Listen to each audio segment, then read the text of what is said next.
Hello friends, how are you all? Hope you all are doing good.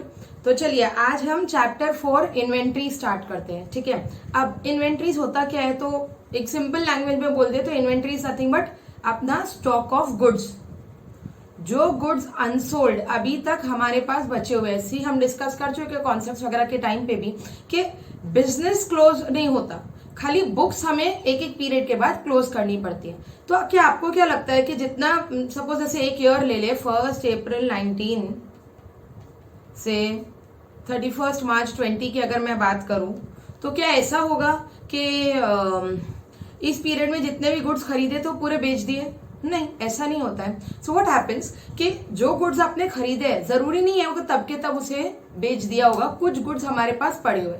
अब आपको याद है जब हम गुड्स खरीदते हैं तो हम परचेजेस में लिखते हैं कॉस्ट प्राइस, जब हम गुड्स सेल करते हैं तो हमारा सेल्स अकाउंट में जाता है एट सेलिंग प्राइस। ठीक है, सो हमें ईयर एंड पे क्लोजिंग स्टॉक की वैल्यू निकालना जरूरी है। Why is it necessary? Because of matching concept. जैसे हमने अब तक फाइनल अकाउंट्स नहीं किया तो हमने ट्रेडिंग अकाउंट डिस्कस नहीं किया है, बट मोस्टली आप लोग ने ये 11th 12th में किया है। तो देखिए आपका ट्रेडिंग अकाउंट कुछ इस तरीके से बनता था।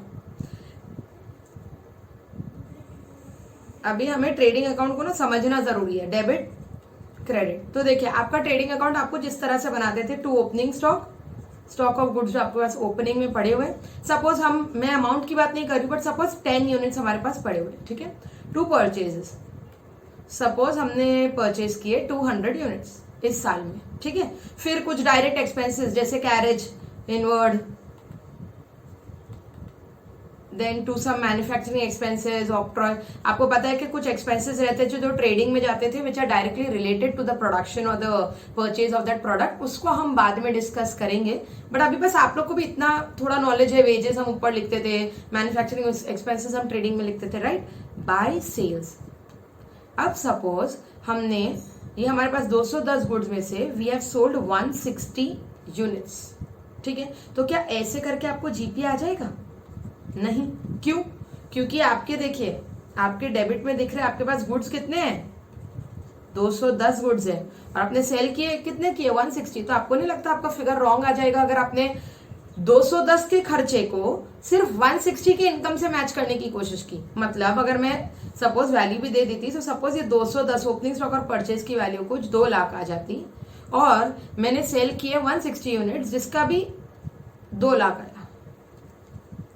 सेल 160 यूनिट्स मैंने 2 लाख में सेल कर दिए, और मेरे पास ओपनिंग स्टॉक और परचेज भी 2 लाख है। चलो मान लो अभी ये नील है, तो क्या कोई प्रॉफिट या लॉस नहीं हुआ? आपको क्या लगता है प्रॉफिट या लॉस हुआ या नहीं हुआ है? हुआ है डेफिनेटली। क्यों? क्योंकि 50 यूनिट्स हमारे पास अभी भी पड़े हुए हैं ना, जिसकी हमने बात नहीं की। तो ये 50 यूनिट्स क्या है? These 50 units are nothing but your closing stock, और इसे ही हम क्या बोलते हैं? Inventories. So inventories is basically the stock of unsold goods. जो गुड्स अभी तक सेल नहीं हो उसे हम क्या बोलते हैं? इन्वेंट्रीज बोलते हैं। इन्वेंट्रीज का डिटेल में डिस्कशन करेंगे, उसका मीनिंग डिस्कस करेंगे, बट मैं आपको बस ओवरऑल बता दूं तो एक चीज हमको समझ गई कि इन्वेंट्रीज की वैल्यू जो निकालना है दैट इज एज पर, सो एक मिनट आप लिख सकते हो दैट वैल्यूएशन ऑफ इन्वेंट्री।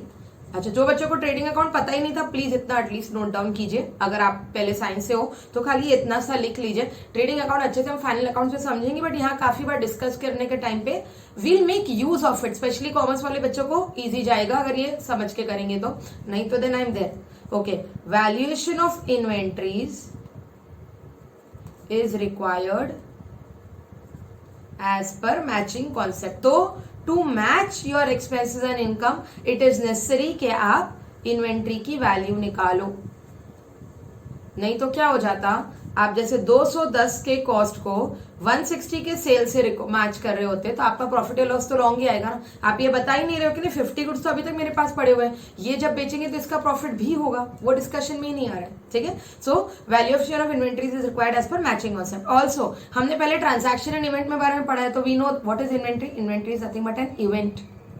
पूरे साल में आप गुड्स खरीदते हो, बेचते हो, जो स्टॉक आपके ईयर एंड पे रह गया that is nothing but the event, that is the result of the transaction. ठीक है, चलिए ये तो बस ऊपर की बात हुई थी। अब देखिए जब हम वैल्यूएशन ऑफ इन्वेंट्री करेंगे, दिस होल चैप्टर में आपको बताऊंगी कि इस चैप्टर में हम कर क्या रहे हैं। पहले थोड़ा बेसिक डिस्कस करते हैं। एक और बात बता दूं, इस चैप्टर में आप देखोगे तो मैं इसमें मॉड्यूल के क्वेश्चन ज्यादा लूंगी, इनफैक्ट मैं मॉड्यूल के प्रैक्टिकल प्रॉब्लम्स भी मैं ही लेके करवाऊंगी, इसलिए मैं नोट्स में और एक्स्ट्रा ज्यादा क्वेश्चंस नहीं देने वाली हूँ, बिकॉज वो आपको धीरे धीरे समझेगा व्हाई, बिकॉज वो सब मैं आपको धीरे धीरे बताऊंगी।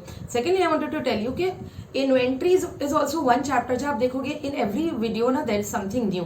सो in this chapter I will not be taking up the entire theory together. मैं ऐसा नहीं होगा कि सबको थ्योरी बता दिया, प्रैक्टिकल बता दिया। इनफैक्ट यहाँ पे मेरा तरीका इन्वेंट्री बताने में अलग हो जाता है। See inventory is a technical chapter, a bit technical chapter. धीरे धीरे आप ये चीज समझ जाओगे, तो जितना मैं बता रही हूँ ना बस उतना फॉलो करो, एंड तक आपको समझ में आ जाएगा करना क्या, ठीक है। तो काफी चीजों में शायद मैं प्रैक्टिकलिटी पहले बता दूंगी और हम उसका थ्योरी पार्ट बाद में कर रहे होंगे, इट इज पॉसिबल। तो आप बस मेरे साथ बने रहिए, पूरा विश्वास रखिए, बाकी आपका काम हो जाएगा। चलिए, valuation of inventories as per AS2, please note down. ऐसे हमने बात की थी कि अकाउंटिंग स्टैंडर्ड्स के नाम हमको याद नहीं रखने हैं, but yes this is one of the important accounting standard. और सिंस आप इन्वेंट्री पढ़ रहे हो तो आपको पता होना चाहिए कि उसकी वैल्यू हम निकालते क्यों है। तो that is because of AS2 accounting standard 2 will talk about valuation of inventories.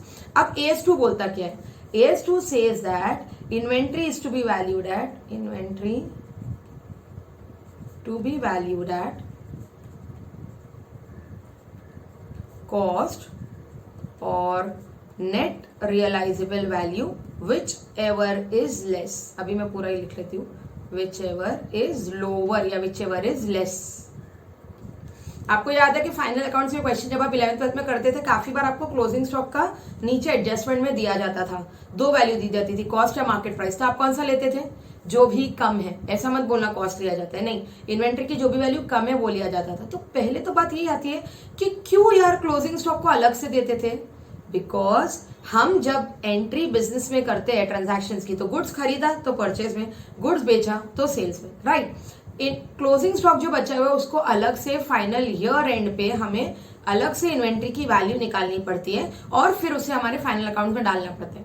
In fact let me tell you, इसी बात से कुछ बच्चे, स्मार्ट बच्चे समझ गए होंगे कि सबसे ज्यादा झोल झाल इन्वेंट्री में हो सकती है।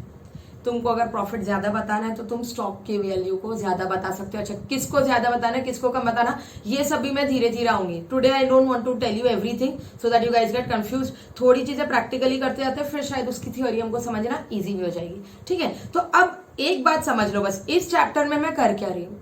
इस चैप्टर में हम ये कर रहे हैं कि जो भी स्टॉक हमारे पास बचा हुआ है ईयर एंड पे, जो तुमको एडजस्टमेंट में दिया जाता था, closing stock is to be valued at से 320, तो 3,20,000 फिगर कहां से आया?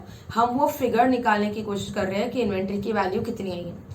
ओके, तो inventory is to be valued at cost और net realisable value whichever is lower. अब पहले तो ये सब करने के पहले हम समझते हैं इन्वेंट्रीज होता क्या है। What are inventories?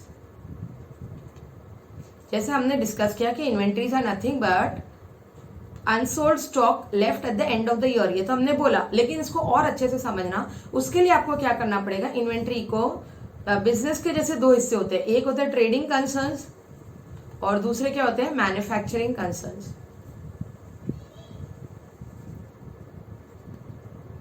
अभी ट्रेडिंग वाले कौन है? ट्रेडिंग वाले all those people who are just buying the goods to resell, उन्हें ट्रेडिंग फंड्स कंसर्न्स बोलते हैं। तो इनके केस में क्लोजिंग स्टॉक या इन्वेंट्री सिर्फ फिनिश गुड्स का रहता है, they just have the finish goods with them.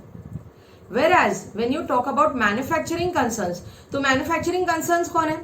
जो माल रॉ मटेरियल खरीदते हैं, फिर उसके ऊपर काफी सारी प्रोसेसिंग करके फिनिश गुड बनाते हैं, फिर वो फिनिश गुड्स को सही तरह से पैक वैक करके then they sell it, right. तो जब हम मैन्युफैक्चरिंग कंसर्न्स की बात करेंगे तो इन्वेंट्री में काफी चीज आएगी। आपको क्या लगता है ईयर एंड पे सिर्फ जो मतलब गुड्स फाइनल रेडी हो गए सिर्फ वही बचे है क्या? नहीं, क्योंकि ईयर एंड हो रहा है ना, बिजनेस तो बंद नहीं हो रहा। तो मैन्युफैक्चरिंग कंसर्न में फैक्ट्री में रोज काम चले जा रहे हैं, तो आपके पास थोड़ा स्टॉक रॉ मटेरियल का भी बचा होगा, राइट। आपके पास थोड़ा स्टॉक WIP जिसे बोला जाता है work in progress.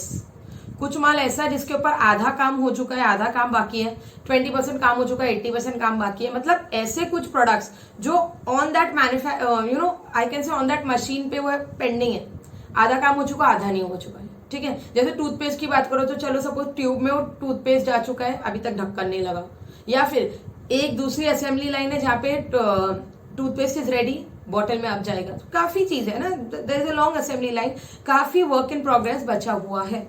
And the third case is finished goods, जो गुड्स फाइनली प्रिपेयर होके पड़े हुए हैं वो, उसके अलावा मैन्युफैक्चरिंग कंसर्न में काफी सारे कंज्यूमेबल्स यूज होते हैं, बड़ी बड़ी मशीन्स यूज हो रही है, तो मशीन्स को सही तरीके से चलाने के, सपोज हमारे यहाँ मशीन कुछ इस तरह है कि every day before I start working, because हमारी मशीन 8 आवर्स पर डे चल रही है, तो एवरी डे मुझे न्यू ऑयल बदलना होता है। तो ये ऑयल क्या है, कंज्यूम्ड इन द प्रोसेस, इसे भी हम इन्वेंट्री में लेंगे, क्योंकि वो इन्वेंट्री आप भी समझो ना कि वो तेल में थोड़ा ना रोज का लेके आती हूँ फैक्ट्री तक आने के लिए, क्या मैं रोज वो इतना सा ऑयल लेके आती हूँ जो मुझे मशीन में डालना है, नहीं, ऑयल का भी मैं अच्छा खासा स्टॉक रखती हूँ, बिकॉज एवरी डे मुझे लगता है वो चीज, ठीक है। सो ऐसे कुछ consumables, and last but not the least packing material, जिसमें आप पैक कर रहे हो। जैसे पैकिंग मटेरियल का मैं एग्जांपल दूं तो जैसे एग्स के लिए वो पता है एग्स की क्रेट आती है, आपको वो क्रेट चाहिए, उसके अंदर ही एग्स रखोगे, ऐसे रखोगे तो नहीं तो टूट जाएंगे, तो that is nothing but packing material. और हर एक चीज की अलग अलग पैकिंग मटेरियल, उसको जरूरी है उन सब चीजों को ऐसे पैक करना। अच्छा, आप मेडिसिन की बात करो तो मेडिसिन अलग और उनका वो पैकिंग जो पूरा प्लास्टिक आता है वो अलग रहता होगा, उसका भी इतना ही स्टॉक रखते हैं। जहां मेडिसिन बनी कि उसको तुरंत पैक करना जरूरी है इन दोस कंडीशन, नहीं तो मेडिसिन नथिंग मतलब ड्रग, नहीं तो खराब हो जाएगा अगर वो उस कंडीशन में उस तरह से पैकेजिंग नहीं हुई तो, ठीक है। So all this forms a part of inventory. अब थोड़ा हम नोट से थ्योरी भी पढ़ते चलते हैं, जो छोटी छोटी चीज है। सो सी, यहां हमने लिखा है inventories are assets held for sale in the ordinary course of business. ऐसे जो भी assets which are held for sale, जिसको सेल के लिए रखा है but in ordinary course of business, मतलब ईयर एंड पे सपोज मुझे लग रहा है कि मेरा ये पेन टैप खराब हो गया, मुझे ये सेल करना है, तो क्या is this held for sale in the ordinary course, क्या मेरा बिजनेस है पेन टैप बेचने का? नहीं। हाँ, ये वाला मुझे अच्छा नहीं लग रहा, मुझे बेचना is another story. Are you guys getting it? So only those goods which are held for sale in the ordinary course, मेरा बिजनेस ही ऐसा है जहां मैं पेन टैप बेचती हूँ, तो फिर ये मेरा क्लोजिंग स्टॉक है, that is finish goods held in the process of production for such sale. जो चीज are still in the production process, और वो जब प्रोड्यूस बराबर हो जाएंगे तो फिर वो वापस सेल में जाएंगे, that is work in progress, इसको ही हम WIP बोलते हैं।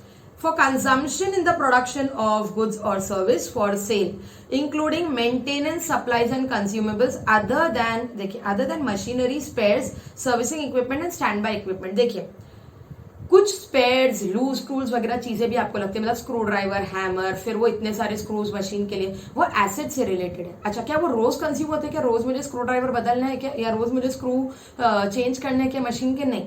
तो वो सबको हम लूज टूल्स या स्टोर्स एंड स्पेयर्स में लिखते हैं। Those are another things which are related to machine. But कोई ऐसे प्रोडक्ट्स जिसको तो आपको कंज्यूम करना ही पड़ता है, जो कंज्यूमशन में आ ही जाते हैं, तो वो चीज आपकी इन्वेंट्रीज में आएगी। Raw material, store and spares and packing material, ये सब आपकी इन्वेंट्री में आएगा।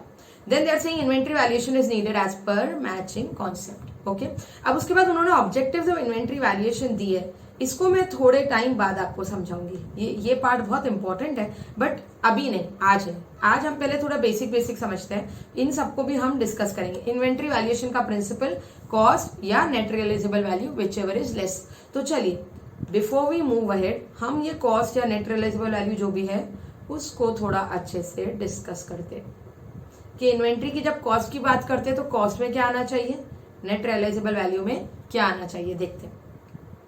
See, now when we say that inventory is to be valued at cost,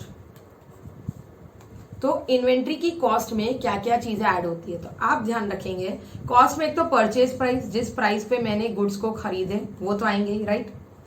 अब परचेज प्राइस के अलावा वो गुड्स, सपोज जैसे मैं गुड्स दिल्ली से मंगा रही हूँ, I am sitting in Pune, तो दिल्ली से पुणे के आने का ट्रांसपोर्टेशन एक्सपेंस भी मुझे उस कॉस्ट में ऐड करना पड़ेगा। यस, क्योंकि क्या, सी बेसिकली अगर आपको ध्यान रखना है तो क्या क्या चीजें परचेज प्राइस में ऐड होगी, जैसे एसेट के लिए भी हम डिस्कस करते हैं, all those cost which are necessary to bring that asset to my place. Similarly, अब अगर मैं दिल्ली से यहाँ के तक का ट्रांसपोर्टेशन का खर्चा लेती ही नहीं हूं, तो क्या अगर मैं उससे ट्रांसपोर्टेशन, तो क्या वो गुड्स मेरे पास आ जाएंगे? नहीं।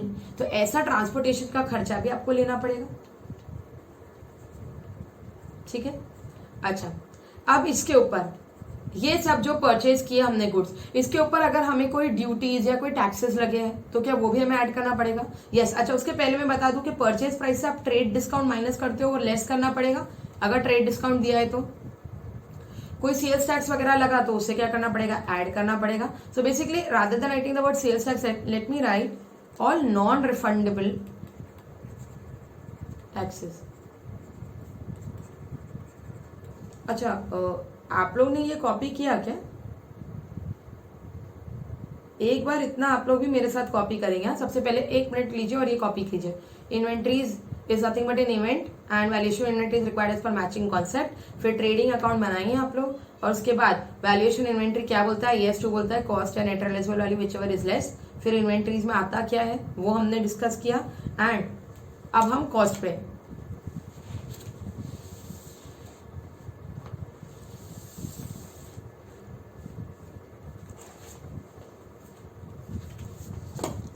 ठीक है, डन। अच्छा चलिए, तो हमने कॉस्ट में, अब हम कॉस्ट की बात कर रहे थे कि कॉस्ट में क्या क्या चीज आएगी। तो like I told you, cost के अंदर परचेज प्राइस आएगा, कोई ट्रेड डिस्काउंट है तो वो माइनस करेंगे। उसके अलावा ट्रांसपोर्टेशन का खर्चा लगा, कोई टैक्सेस लगे तो वो आप ऐड करो, कोई non I can say loading unloading charges लगे आपको ऐड करो। तो बेसिकली आप ऐसा बोल सकते हो कि कॉस्ट में आप ऐसा बोल सकते हो, all expenses incurred up till goods reach to us या goods reach to the godown, वो सभी को आपको परचेज प्राइस में ऐड करना होगा, राइट? क्योंकि वो गुड्स मेरे तक आने तक ये सब खर्चे वर नेसेसरी। अच्छा, इनमें कोई रिफंडेबल टैक्सेस है तो फिर मत लो, कोई ड्यूटी ड्रॉबैक्स है तो माइनस करो, कोई ट्रेड डिस्काउंट है तो माइनस करो, ठीक है। अच्छा, अब गोडाउन में आने के बाद का खर्चा क्या होता होगा? जैसे स्टोरेज का कॉस्ट लगता होगा, गोडाउन की इलेक्ट्रिसिटी, गोडाउन का रेंट, गोडाउन एक्सपेंसेस आप कॉस्ट में नहीं ऐड करते। तो एक बार स्टॉक आपके पास आ गया तो स्टॉक के स्टोरेज का कॉस्ट को आप ऐड नहीं करोगे। आप ये नहीं बोलोगे अरे स्टोर करने में तो खर्चा लग रहा है उसको भी कॉस्ट में ऐड करो, नहीं, वो कॉस्ट में ऐड नहीं होगा, वो आपका अलग खर्चा है, ठीक है। अच्छा, ये था basic cost. These things are very important ना, तो ध्यान से करिए। तो जैसे वही चीज है, मैंने ट्रेडिंग अकाउंट पहले आपको अभी ऊपर जाके क्यों लिखवाई, ट्रेडिंग अकाउंट की जब हम बात करेंगे तो कॉस्ट में जो मैन्युफैक्चरिंग एक्सपेंसेस है, अभी ये तो मैंने नॉर्मल माना, अभी इसके अंदर नेक्स्ट वर्ड कॉस्ट के अंदर आएगा, एक तो परचेज प्राइस, दिस वाज ऐसे ए लिख लेते हैं, ठीक है। Next is cost of conversion. अगर आपका मैन्युफैक्चरिंग कंसर्न है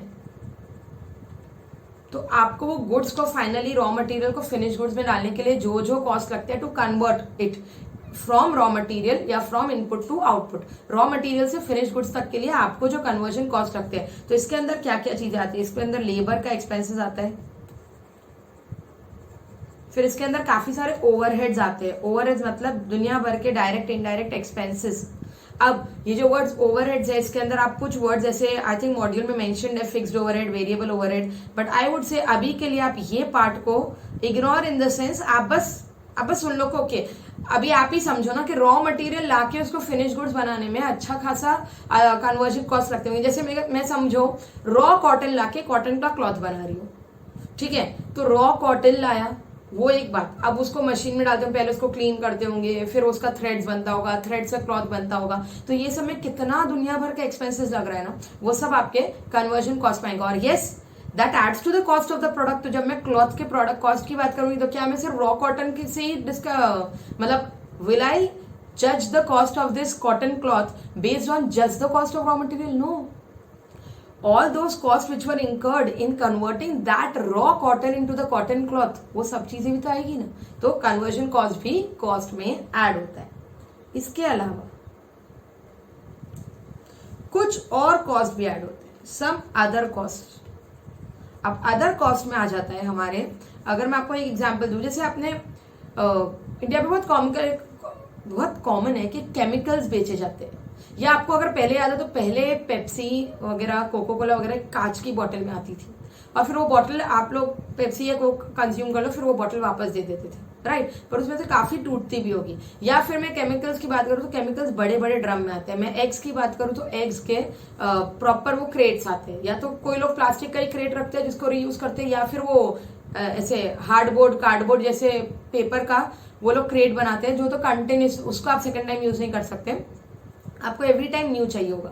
so all these other cost which are necessary for the production या for the purchase of that goods is also included in the cost of purchase. तो जब हम inventory के cost की बात करेंगे तो देखिए यहाँ फिर मैं ये भी बात कर सकती हूँ, सपोज मैंने एजेंट को कमीशन दिया, commission for purchase of goods. Suppose मुझे दिल्ली से कोई माल चाहिए बट मेरे को डायरेक्टली वो ओनर दे ही नहीं रहा है, तो मैंने कोई एजेंट के थ्रू गई कि यार तुम मेरे बदले ले लो, उसको कुछ कमीशन देना पड़ा, तो ये सब चीजें अदर कॉस्ट में आ जाएगी। देन उसके बाद बात कर सकते हैं जैसे मैंने बोला cost of containers, these are all other cost जो आपको परचेज में ऐड करना चाहिए। ये बस आपको एक बार समझना है, क्वेश्चंस के टाइम पे आपको समझ में आ जाएगा कि and yes from theoretical point of view, from student first point of view, ये पूछ सकते हैं वो लोग, आप मॉड्यूल में बस एक बार पढ़ेंगे। तो ये हमने डिस्कस किया कॉस्ट। अच्छा, इसमें अब एक इंपॉर्टेंट पॉइंट, ये सब तो हमने A B C are those things जो कॉस्ट में आपको ऐड करना है। There are something which you need to exclude from the cost, exclusions from cost. कौन सी चीज है आपको कॉस्ट से एक्सक्लूड करनी होगी? तो वो बोलते हैं कि पहले अगर कोई भी अबनॉर्मल चीजें हैं, अबनॉर्मल आइटम्स को आप एक्सक्लूड करोगे। मतलब वैसे मैंने कहा ट्रांसपोर्टेशन का एक्सपेंस ऐड होता है, ठीक है, लेकिन अभी बीच में आके एक्सीडेंट हो गया या लॉस हो गया, तो वो लॉस क्या है? अबनॉर्मल। क्या वो हमेशा होता है? नहीं। तो ऐसे कोई भी अबनॉर्मल चीज है ना, देखिए इन्वेंट्री में काफी बार ये वर्ड यूज होगा अबनॉर्मल, परचेज के टाइम पे भी ये वर्ड यूज होगा अबनॉर्मल, और सेल के टाइम पे भी ये वर्ड यूज होगा अबनॉर्मल। आप बस अबनॉर्मल को अभी फिलहाल फॉर दिस चैप्टर ना, for the chapter of inventory आप अबनॉर्मल मान लेना कुछ भी चीजें हटके, नॉर्मली ऐसी होती थी कुछ भी हटके हुआ। अच्छा, वो हटके हमेशा लॉस होना जरूरी नहीं है, बच्चा हमेशा अबनॉर्मल लॉस बोलता है, नहीं, अबनॉर्मल गेन भी तो हो सकता है। तो सपोज कोई एक प्रोडक्ट, नॉर्मली तो मैं सपोज 100 का प्रोडक्ट मैं 120 में बेच रही थी, सडनली एक बार अबनॉर्मल आइटम हुआ, यही 100 का प्रोडक्ट मैंने 200 में बेच दिया, एक बार ऐसा हुआ, क्या मैं बोल सकती हूँ कि इसके ऊपर मेरा 100% प्रॉफिट है? मतलब मैं ऐसा बोल सकती हूँ कि ये गुड्स मेरे पास 100% प्रॉफिट है? नहीं, एक आधिक बार कभी कभी तुम उसको इतने हाई मार्जिन पे भी बेच देते हो, बट नॉर्मली क्या है, नॉर्मली तो तुम्हारा प्रॉफिट मार्जिन सिर्फ 20% है, 100 पे 20 is 120, getting it? So abnormal item whether it is related to sale or whether it is related to purchase, what is abnormal? आप इनफैक्ट ये मतलब अपने हैंडराइटिंग देखो, ये सब के कोई डेफिनेशन नहीं है बच्चों, सिंस मुझे पता है कि आगे जाके क्वेश्चन में ये सब वर्ड्स आएंगे और आपको तब समझना जरूरी होगा, तो मैं चाह रही हूँ कि आप लोग थोड़ा लिख लो। सो abnormal items whether it is abnormal loss और अबनॉर्मल गेन। अच्छा, क्लियरली वर्ड लॉस या गेन भी नहीं बोलेंगे,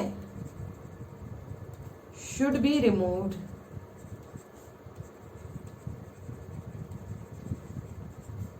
for valuation of inventory. Generally goods normal होते हैं, तो कुछ भी जो अबनॉर्मल आइटम्स है उनको क्या करना पड़ेगा? हटाना पड़ेगा। अच्छा, ये खाली ऐसे शुड बी रिमूव्ड हमने लिखा है, क्वेश्चन में समझेंगे, बट कोई भी चीज अगर आपको अलग से दी है तो उसको आप हटा देना और बाकी चीजों की वैल्यूएशन आप अलग से करना, ये आप समझोगे लेटर ऑन। बस अभी हमको ये समझ में आ गया कि कोई अबनॉर्मल आइटम्स है, जैसे हमेशा ही मैं दिल्ली से माल मंगवाती थी, लेकिन एक आध बार दिल्ली से इस बार माल मंगवाया तो may be because of lockdown मुझे काफी घूस देना पड़ा ताकि मेरा माल पुणे तक आ जाए।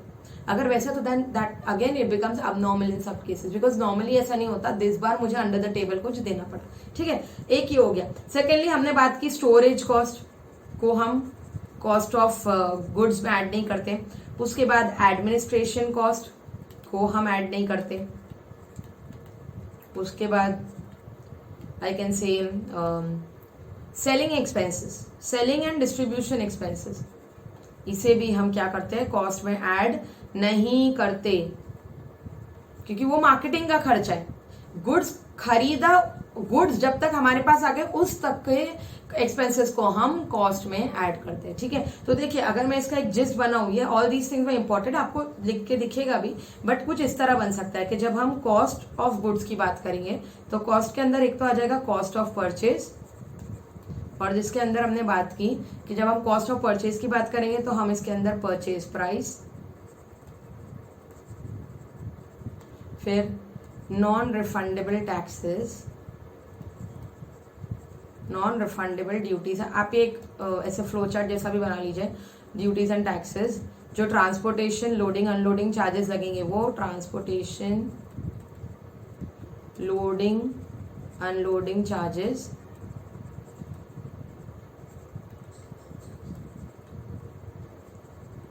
एंड लेस ट्रेड डिस्काउंट को क्या करना है, लेस करना है। ये सब आ गई कॉस्ट ऑफ परचेज। ठीक है, now when I talk about cost of conversion, तो कॉस्ट ऑफ कन्वर्जन में हमने बात की कि कॉस्ट ऑफ कन्वर्जन में मोस्टली आता है लेबर का expense and overheads can again be fixed and variable, but उसको अभी समझने की जरूरत नहीं, वो सब आप अपने इंटरमीडिएट के स्टेज में ओवरहेड्स कॉस्टिंग में पढ़ोगे, ये सभी चीजें कॉस्टिंग में आएंगी, ओवरहेड्स। देन ये आप ऐसे बना लीजिएगा, मैं थोड़ा छोटा कर देती हूँ।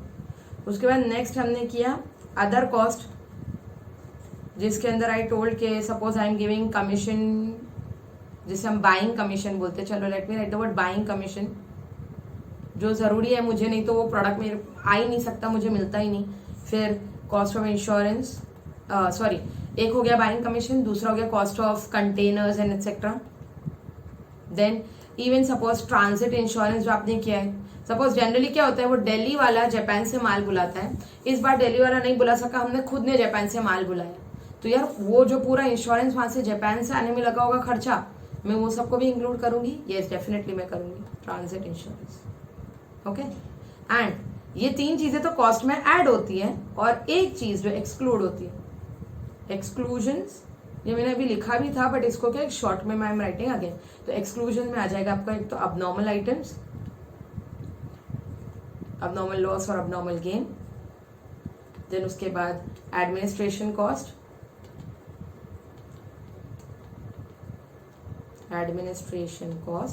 Then next is I say storage cost and selling and distribution cost.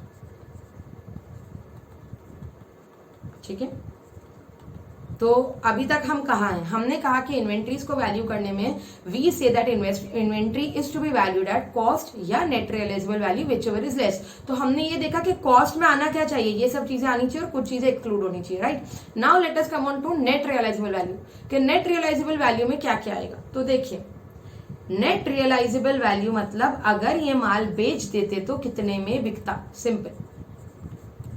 If I want to sell the product then उसका कितना है मार्केट प्राइस, कितने में बिकेगा। तो हियर वी कैन से कि नेट का मतलब is selling price of the product, selling price of that product minus, एक तो selling price minus we can say all the cost necessary to make the cell.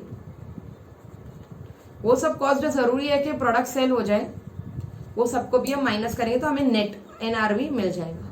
ठीक है, दिस इज कॉस्ट या net realisable value whichever is less. अब मैं questions के angle से आपको बताती हूँ। तो बच्चों, ये सेलिंग प्राइस और cost necessary to make the sale, ये कभी हम जान सकते हैं क्या, नहीं। तो ये तो तुमको क्वेश्चन हमेशा देगी। ओके, आपको हर क्वेश्चन में क्या फाइंड करना होगा, कॉस्ट। ठीक है, अच्छा, अब उसको आगे डिस्कस करने के पहले ही मैं आपको कुछ इन्वेंट्री वैल्यूएशन के मेथड्स पे लेके जाती हूँ। So now first I am talking about LIFO. यहाँ में थोड़ी जगह इधर लिखते हैं, LIFO, LIFO। This is nothing but sorry I should first do FIFO, I am so sorry. हम बात करते हैं FIFO. FIFO is nothing but first in first out. अब मैं किस पे आ गई, अब मैं इन्वेंट्री वैल्यूएशन पे आ गई हूँ। मैं आपको क्या बोल रही हूँ कि जनरली क्वेश्चन में नेट रियलाइजेबल वैल्यू तो वो लोग देंगे ही, आपको किसी प्रोडक्ट का मार्केट प्राइस कैसे पता होगा, नहीं पता होगा ना। तो मार्केट प्राइस तो वो लोग देंगे, हमें निकालना है कॉस्ट। ठीक है, अब बच्चों आप लोग अज्यूम करो, एक मिनट, चलो पेप्सी के एक बड़े वेयर हाउस को अज्यूम करो। ठीक है, जहाँ पेप्सी को कंपनी जो है उसकी सिर्फ पेप्सी नहीं आती, वो हजारों ड्रिंकिंग प्रोडक्ट्स बनाता है। अच्छा, ड्रिंकिंग प्रोडक्ट्स अलग और बाकी चीजें अलग, right.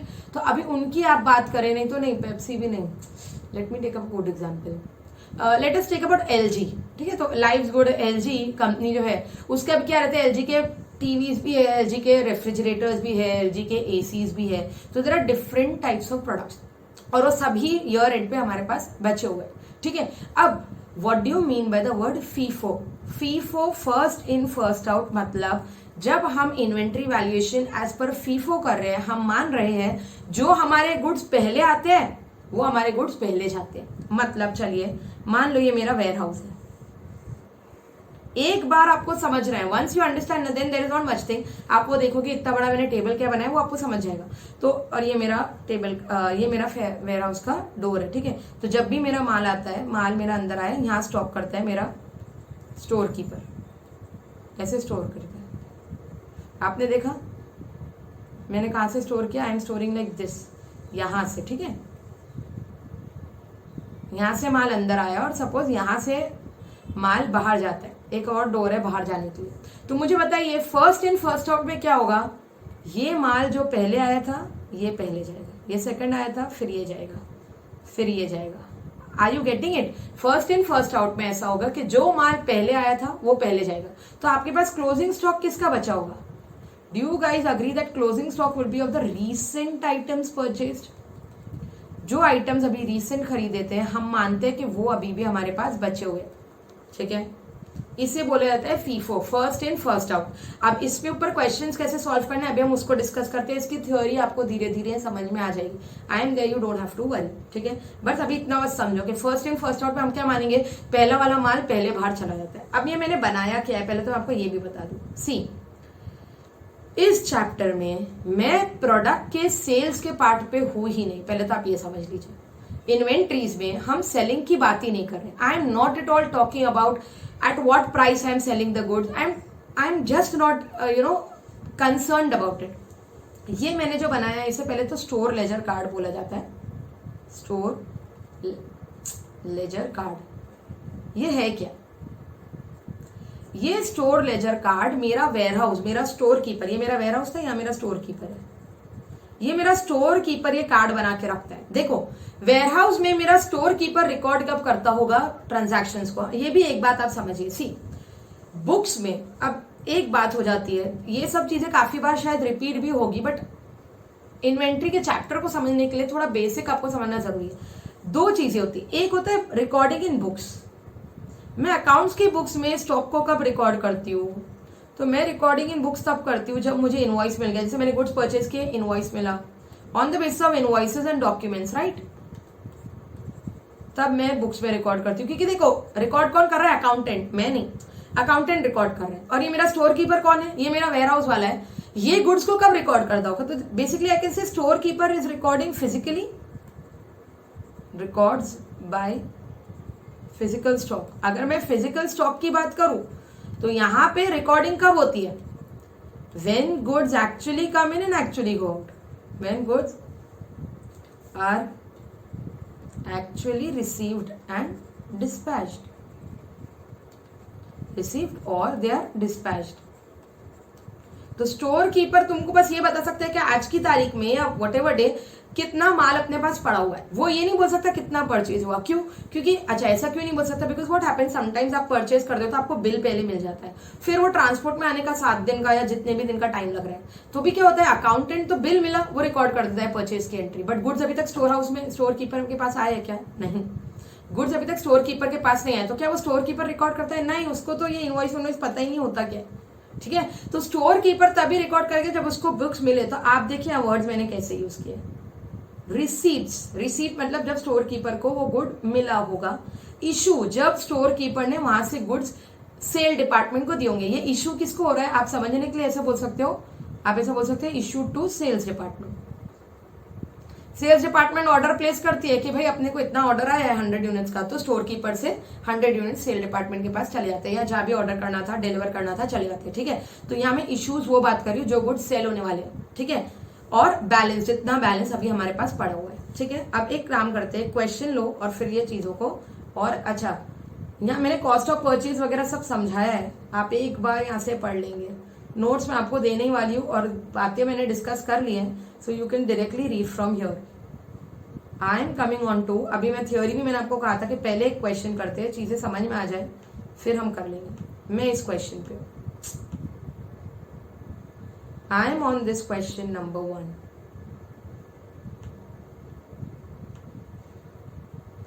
From the following data, calculate the value of inventory on 31st January 2018 by LIFO, FIFO and weighted method। तो हम पहले FIFO कर रहे हैं अभी, ठीक है। होगा क्या, फर्स्ट अच्छे से देखिए कैसे करना है। 1 जनवरी को opening stock 200 pieces at the rate of 2 each. Okay, so opening, अच्छा यहाँ ध्यान रखिए, देखिए 1st 4th 10 20 परचेज दिया और फिर 2nd 7th 12th इश्यूज दिए।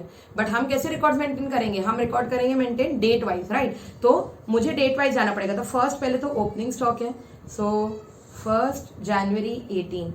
अच्छा, ये रिसीट या इशू दोनों में नहीं आएगा, ये सीधा हमारा ओपनिंग स्टॉक क्या है, बैलेंस। तो या तो आप चाहे तो आप ऐसे लिख दो ओपनिंग स्टॉक इधर, सो दैट आपको समझ में आए कि मैंने क्यों इसे यहाँ नहीं लिखा ओपनिंग स्टॉक।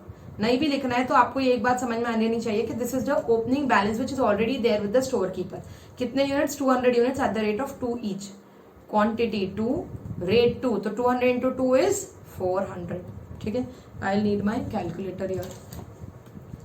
नेक्स्ट, अब देखिए फर्स्ट के बाद क्या हुआ, सेकंड को हमने इशू किए 150 पीसेस। इशू किए मतलब इतना माल स्टोर हाउस से बाहर गया है। ओके, तो 2 जनवरी 18 की जब मैं बात करती हूँ, I have to change a pen, wait.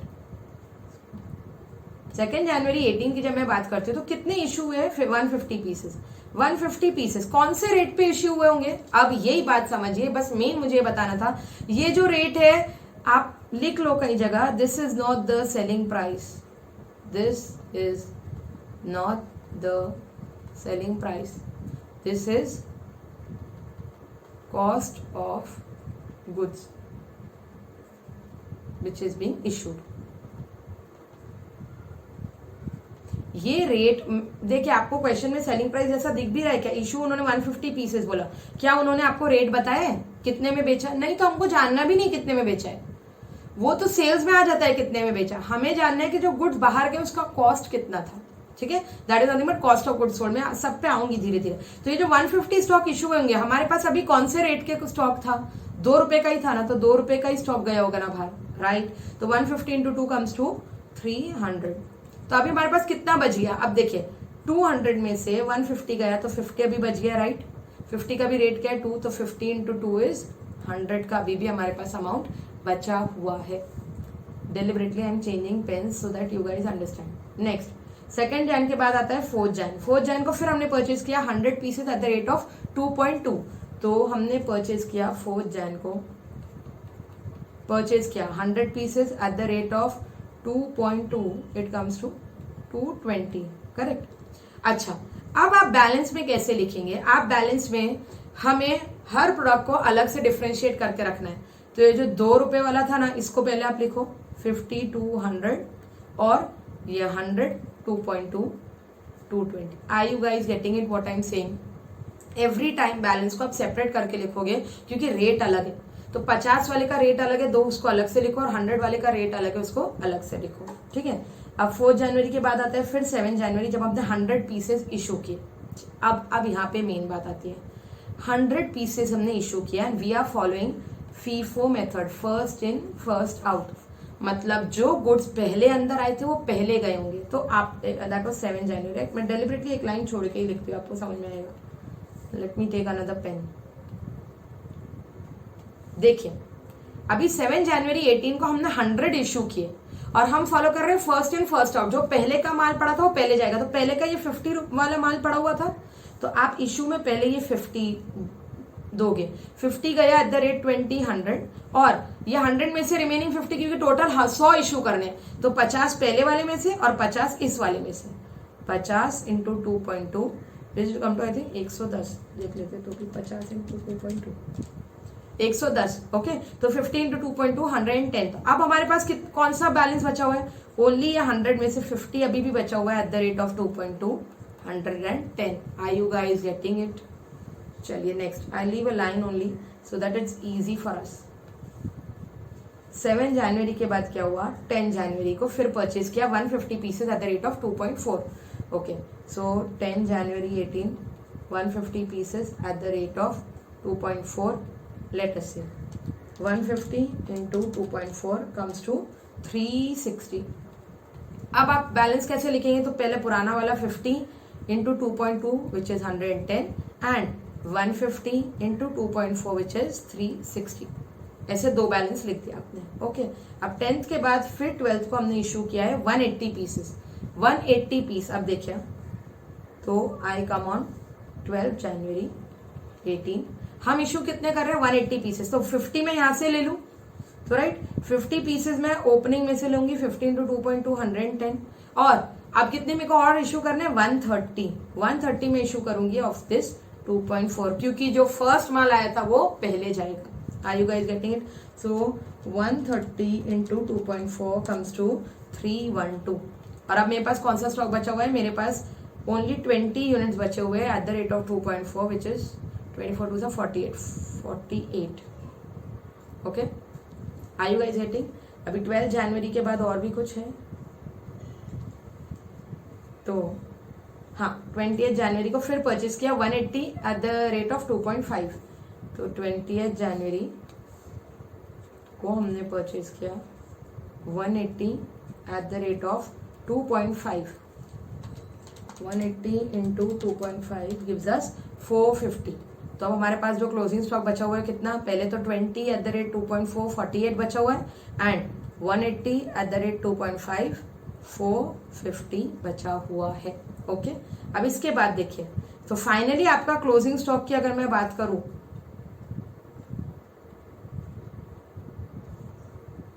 आपके क्लोजिंग स्टॉक की मैं बात करूं तो योर क्लोजिंग स्टॉक यहां नहीं लिख सकती हूं मैं, इधर ही लिख लेंगे। हाँ इधर आपके पास टोटल आपका क्लोजिंग स्टॉक कुछ इस तरीके का है 200 यूनिट्स आपके पास, उसके रेट अलग है, मेन डेफिनेशन ये यहाँ पे दिख रहा है बट 200 यूनिट्स जिसका प्राइस है 498 ये है आपका closing stock as per FIFO. अब इसमें एक बात बताती हूँ, देखिए यहाँ पे आप इसका टोटल करोगे रिसीट्स के अमाउंट का 220 प्लस 360 प्लस 450 तीनों को ऐड करो 220 प्लस 360 प्लस 450 दैट इज 1030। ये 1030 क्या आया? दिस 1030 इज नथिंग बट अच्छा यूनिट्स को भी मैं बता देती हूँ, यूनिट्स भी ऐड करके बता देती हूँ 180 150 एंड 100 180 प्लस 150 एंड 100 430 यूनिट्स। मैं आपको समझाऊंगी ये क्या है। ये है हमारे परचेजेस राइट ओके। और यहाँ इस इश्यूज में देखते हैं, इश्यूज को डेलिबरेटली एक अलग कलर लेते हैं। तो इशू हमने किए हैं 150 प्लस 100 250 300 430 अच्छा 430 हमने इशू किया 430 हमने इशू किया और इशू का कितने में किया 300 प्लस 100 400 400 510 प्लस 110 प्लस 312 मैं क्या कर रही हूँ इशू के अमाउंट्स को ऐड कर रही हूँ 932। ये 932 पता है क्या है? जो गुड्स मैंने बेचे उसकी कॉस्ट कितनी, तो this is nothing but cost of goods sold cost of goods sold. तो इसको समझने के लिए लिख दो जो गुड्स बेचे उसकी कॉस्ट कितनी। हम यहाँ पे सिर्फ कॉस्ट पे है, आपको अगेन बता दूं हम सेलिंग प्राइस की बात नहीं कर रहे हैं ठीक है। अच्छा अगर आपको ये फॉर्मूला पता होगा, नहीं भी पता होगा तो अब आपको पता होना चाहिए, फाइनल अकाउंट्स में भी इसके ऊपर और डिस्कस करेंगे। देखिए परचेजेस है हमारे पास, कॉस्ट ऑफ गुड्स सोल्ड है, क्लोजिंग स्टॉक है। मैं आपको बताती हूँ there is one formula which says that COGS cost of goods sold is nothing but opening stock plus purchase, ये आप लिख लीजिए साइड में, plus direct expenses manufacturing expenses minus closing stock gives you cost of goods sold. तो ये मैं पहले आपको यूनिट वाइज समझाना चाहूंगी। तो यूनिट सोल्ड अगर मुझे जानने हैं तो मैं क्या करूं, ओपनिंग स्टॉक जो मेरे पास था, क्वेश्चन में आप अच्छे से देखोगे तो ओपनिंग स्टॉक मेरे पास 200 पीसेस थे 200 यूनिट्स, प्लस मैंने परचेज कितने किए, तो परचेज मुझे यहाँ दिख रहे हैं, परचेज यूनिट्स थे 430 ठीक है 430 मैंने परचेज किए। अच्छा डायरेक्ट एक्सपेंस तो यूनिट्स में ऐड नहीं होंगे ना, वो तो एक्सपेंसेस है, माइनस क्लोजिंग में मेरे पास कितना बचा हुआ है 200 यूनिट्स बचे हुए हैं। तो यू विल रियलाइज कि आपने यूनिट्स बेचे कितने, तो unit sold is nothing but 200 plus 430 minus 200 cut 430 units you have sold. और आप इश्यूज के कॉलम में भी देख लीजिए, आपको उतना ही टोटल मिलेगा। ये यूनिट वाइज। अब अमाउंट वाइज बात करते हैं। COGS इज हमने बात की COGS is equal to opening stock plus purchase. इस क्वेश्चन में मेरे पास डायरेक्ट एक्सपेंसेस वगैरह नहीं है तो मैं अब वापस नहीं लिख रही हूँ, माइनस क्लोजिंग स्टॉक, राइट। तो आपको अगर COGS निकालना होता आप क्या करते, ओपनिंग स्टॉक की वैल्यू आपके पास थी 200 इंटू 2 विच इज 400। परचेजेस का फिगर हमने अभी टोटल कॉलम को ऐड करके निकाला 1030, तो परचेज हमारे आ गए 1030 और हमारे क्लोजिंग स्टॉक की वैल्यू क्या आई, क्लोजिंग स्टॉक की वैल्यू आई 498। ये मैं माइनस करूँ तो मुझे COGS मिल जाना चाहिए, देखते हैं 400 plus 1030 minus 498 you get as 932। क्या यही अमाउंट आया आपके इश्यूज में? यस, एग्जैक्टली सेम अमाउंट हमारे इश्यूज में आया। ठीक है, तो ये फॉर्मूला आप लिख लीजिए। कब कब काम आएगा, कैसे काम लगाना है वो मैं बताऊंगी, बट जैसे मैंने आपको कहा हर वीडियो में आपको कुछ न्यू वैल्यू एडिशन होते जाएगा। और later on see inventory is a technical chapter बच्चों, प्लीज अंडरस्टैंड कि ये चैप्टर ना एकदम से नहीं समझ में आता है, थोड़ी प्रैक्टिस के बाद समझ में आता है। ठीक है, आगे कैसे करना है मैं आपको बताऊंगी, बट धीरे धीरे बस मेरे साथ रहिए, चीजें आपको फिर इजी लगेगी। अब COGS का फॉर्मूला सिंस मैंने आपको बता दिया, तो एक और बात मैं चाहती हूँ कि आप लोग बोल्ड हैंडराइटिंग में लिख दो, बड़ा ही लिखते हैं, ये दो फॉर्मूलाज को आप अच्छे से लिख दो कि देखिए जैसे COGS is equal to opening stock plus purchase plus any direct expenses minus closing stock, right. तो अब आपको नहीं लगता कि अगर मुझे क्लोजिंग स्टॉक भी निकालना है तो और मेरे पास COGS है तो मैं निकाल सकती हूँ, क्लोजिंग स्टॉक को इस तरफ लेके जाओ तो you can I say that closing stock is equal to opening stock. कभी मुझे क्लोजिंग स्टॉक निकालना, मेरे पास COGS है तो भी निकालना इजी हो जाएगा, प्लस परचेज प्लस अगर कोई एक्सपेंसेस है तो वो डायरेक्ट वाले, हाँ ओनली डायरेक्ट। हमने बात की एक्सक्लूजन, एडमिनिस्ट्रेशन, सेलिंग एक्सपेंसेस वगैरह नहीं आते, तो डायरेक्ट एक्सपेंस लिख ही देती हूँ, या मैन्युफैक्चरिंग एक्सपेंस लिख दो minus COGS। Don't you guys feel कि ऐसे भी करके हमें क्लोजिंग स्टॉक मिल सकेगा? क्यों मैंने ये फॉर्मूला आपको अभी लिख के बताया, आप लोग भी ये लिख लीजिए, बिकॉज इस चैप्टर में हमें क्लोजिंग स्टॉक की वैल्यू ही निकालनी है। ये हमने किया as per FIFO method. FIFO method में क्या होता था, आप लोग भी ये प्लीज नोट इट डाउन, तो थोड़ा मैं शॉर्ट कर देती हूँ अगर आपको वैसे जम रहा होगा तो। FIFO में होता है फर्स्ट इन फर्स्ट आउट। आप यहाँ पे क्या करते हो कि जो गुड्स पहले आ रहे हो उसे लिखते जा रहे हो और फिर लाइन से लिख रहे हो, हमेशा पुराना वाला माल ऊपर लिख के नीचे लिखते जा रहे हो। जब भी इश्यू हो रहा है तो पुराना वाला पहले हो रहा है, रिसेंट वाला बच जा रहा है। This was as per FIFO। अब ये क्वेश्चन हम LIFO से करते हैं राइट नाउ, करना सेम है हमें, ठीक है। Now I am following LIFO method, I am again on notes का question number 1, but I am as per LIFO। LIFO is nothing but, पहले लिख लेते हैं, LIFO as the name suggest, last in first out. जो goods last में अंदर आए थे वो पहले बाहर जा रहे हैं, ठीक है। लास्ट में अंदर आए तो मतलब वापस अपन ये बना लेते हैं, let us make a ware. Again ये हमारा स्टोर कीपर, ये मेन डोर जहाँ से गुड्स अंदर आते हैं और एक छोटा सा डोर जहाँ से गुड्स बाहर जाते हैं, ठीक है। और ये स्टोर आए तो ऐसे हम गुड्स रखते गए, इस तरीके से वी केप्ट आवर प्रोडक्ट्स, जैसे जैसे आ रहे हैं वैसे वैसे रख रहे हैं हम, लाइक दिस। यहाँ से हमने शुरू किया और ऐसे ऐसे ऐसे हम जा रहे हैं, ठीक है। अब जब भी इशू करेंगे तो ये जो लास्ट आया था ना ये सबसे पहले बाहर जाएगा। आई वाइज गेटिंग, ये जो आया ये जाएगा। तो लास्ट इन फर्स्ट आउट में आपको क्या समझा, लास्ट इन फर्स्ट आउट में we can say that in case of LIFO recent goods are issued first, recent goods are issued first and old goods remain in stock। अब मुझे ये बताओ, इतना सुन के आपको क्या लगता होगा कोई भी दुकानदार ऐसा करता है क्या? नहीं, सब अपना पहले पुराना माल खत्म करते हैं, राइट। पुराना वाला माल हमेशा खत्म करते हैं और रीसेंट वाला रहने देते हैं। तो let me tell you, FIFO is recommended as per AS2, वो FIFO की जगह पे लिख दो। FIFO is actually recommended by AS2। In fact AS2 completely ignores LIFO। AS2 बोलता है रिकमेंडेड बाय AS2। AS2 तो इनफैक्ट बोलता है LIFO फॉलो करें ही मत, क्योंकि कभी भी कोई भी दुकानदार ऐसा नहीं करेगा कि उसका पुराना माल पड़े रहेगा, नया माल आ रहा है नया बेच रहा है, ऐसा होता ही नहीं, ठीक है। बट ठीक है, अभी हमको तो कोर्स में है तो हमको LIFO पढ़ना जरूरी है। बट आप समझ गए वो क्या रहा है। अब यहाँ पे मतलब मैं क्या करूंगी, ऑलवेज जो रीसेंट वाला प्रोडक्ट है ना वो पहले बाहर जाएगा और ओल्ड वाला प्रोडक्ट मेरे पास बच जाएगा, ठीक है। इसका सबका मीनिंग उससे क्या होता है वो सब हम बाद में देखेंगे। चलिए, तो same question I am on practical question 1 again. मैं ये रब कर देती हूँ, ग्रीन लाइन है तो आई गेट कंफ्यूज कि क्या हमने देख लिया क्या नहीं किया।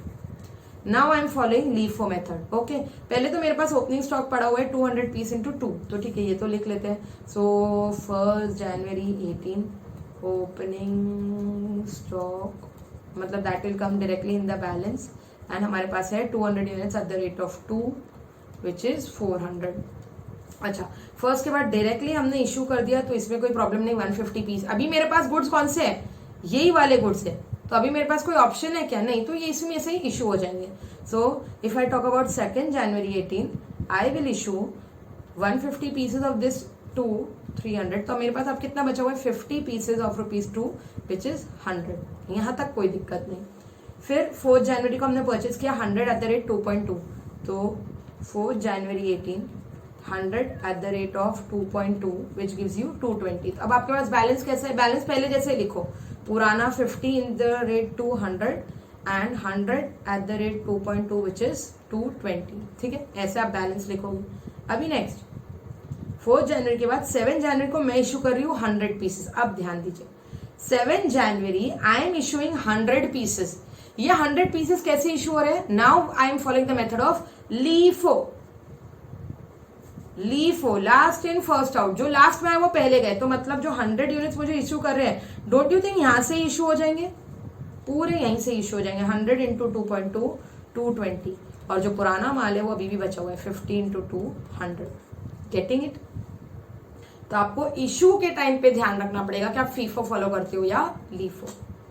नेक्स्ट 7th के बाद फिर 10th को परचेज किया 150 इंटू 2.4, सो 10 जनवरी 18 150 इंटू 2.4, आई थिंक 360 आया था, 150 इंटू 2.4 विच इज 360। तो अब हमारे पास कितना स्टॉक बचा हुआ है 50 इंटू 200 एंड 150 इंटू 2.4 360, इतना बचा हुआ है। नेक्स्ट 10th के बाद 12th फिर हमने इशू किया 180 पीसेस। अब देखिए 180 इशू किया और हम फॉलो कर रहे हैं LIFO, last in first out. तो 12 जनवरी को जब मैंने 180 पीसेस इशू किए तो पहले ये लास्ट 150 पूरे इशू हो जाएंगे। 150 एट द रेट 2.4 360, और 180 यूनिट्स मुझे इशू करने हैं, तो 50 में से भी कितने यूनिट्स चले जाएंगे, 30 चले जाएंगे। 30 इंटू 2 60, तो अब मेरे पास बचा हुआ है only 20 units at the rate of 2 which is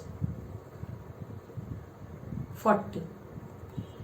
okay, then उसके बाद 20th को और परचेज किया हमने 180 pieces at the rate of 2.5। Okay, और 20th को हमने फिर परचेज किया है 180 pieces in the rate of 2.5। 180 2.5, 180 into 2.5 comes to 450। तो अब हमारे पास बैलेंस क्या है 20 into 2 40 and 180 into 2.5 which is 450। Okay, तो ये है आपका भी क्लोजिंग स्टॉक। तो चलिए वापस अब देखते हैं क्लोजिंग स्टॉक कितना आ रहा है। 200 यूनिट्स फिर से बचे हुए, क्वेश्चन सेम था, तो देखिए लीफो या फीफो हो यार, आपकी क्लोजिंग स्टॉक की यूनिट्स तो सेम होनी चाहिए, बराबर है ना, क्योंकि क्वेश्चन सेम है, कितने आए कितने गए that is same, unit same है। बट लीफो एंड फीफो में, and trust me there are different methods for valuation of inventory, और हर मेथड में आपका अमाउंट अलग आएगा। ठीक है, कौन सा राइट है कौन सा रॉन्ग है वैसा नहीं होता है, हम देखेंगे किस जगह पे कौन से मेथड्स को यूज कर सकते हैं, which one is which method is favourable और viable in a given scenario. हर बिजनेस का तरीका अलग होता है, हर बिजनेस मॉडल अलग होता है, तो उन सब में उनके इन्वेंट्री वैल्यूएशन के भी तरीके बहुत अलग होते हैं। मैं आपको बाद में ये भी बताने वाली हूँ कि लीफो फीफो कब यूज करते हैं, सब डिस्कस करेंगे। But like I told you, अभी थ्योरी पे नहीं आ रहे, पहले थोड़े एक आध सम्स करके देख रहे हैं, क्योंकि हमको चीजें समझ में आए ना तो फिर थ्योरी बताओ तो it will be very easy for me to explain and for you guys to take it in. ठीक है, 200 यूनिट्स बचा, लेकिन अब आप वैल्यू देखो, वैल्यू इसकी है 490। अब परचेजेस आप निकालोगे भी तो सेम आएगा, तो भी मैं निकाल देती हूँ 180 150 एंड यार यूनिट तो सेम ही है, 180 150 एंड 100 कितने थे हमारे यूनिट, सही से ही देख लेते हैं, क्योंकि परचेज की तो पूरी वैल्यू सेम आनी है। 430 एंड 1030, ये तो सेम आएगा क्योंकि ये तो कुछ चेंज नहीं हुआ है। 430 एंड परचेजेस आया 1030। But when I talk about issues का अगेन यूनिट 430 सेम रहेगा, लेकिन इशू की भी वैल्यू चेंज हो गई होगी। वो क्या, 300 plus 220 is 520, 520 plus 360 plus 60. You see that the 940 आपका cost of good sold change हो गया. तो मतलब अगर वैल्यूएशन ऑफ इन्वेंट्री का मेथड चेंज होता है तो इन्वेंट्री की वैल्यू भी हर मेथड से अलग अलग आती है. COGS is 940. अब ये सबको आगे हम नेक्स्ट वीडियो में समझेंगे. एक तो हमने इस क्वेश्चन में फीफो और लीफो देखा. हम नेक्स्ट क्वेश्चन में पहले तो वेटेड एवरेज देखेंगे, फिर इन सब चीजों को कंबाइन करके उसके ऊपर स्टडी करेंगे कि क्या है फीफो, क्या है लीफो, क्या है weighted average and what are the reasons and what happens when we use any of the method. Okay, till then आप एक काम कर सकते हैं कि आप या तो ये क्वेश्चन को भी लिख के खुद से प्रैक्टिस कीजिए, बिकॉज वो प्रैक्टिस हो जानी चाहिए हमारी. एंड एक हमारे मैंने नोट्स में एक और एक क्वेश्चन दिया है, question number 2 only I think. Yes, तो इस क्वेश्चन को भी आप फीफो और लीफो से स्टार्ट कर दीजिए. दिस क्वेश्चन नंबर 2, इसको आप होमवर्क लीजिए, इसको भी आप फीफो और लीफो से ट्राई कीजिएगा. So sorry, my wire is coming between. हाँ, फीफो और लीफो से आप लोग ट्राई करेंगे. अगेन आपको क्या ध्यान रखना है, फर्स्ट के बाद पहले थर्ड फिर fifth, only take care of the dates. Okay, till then take care, see you.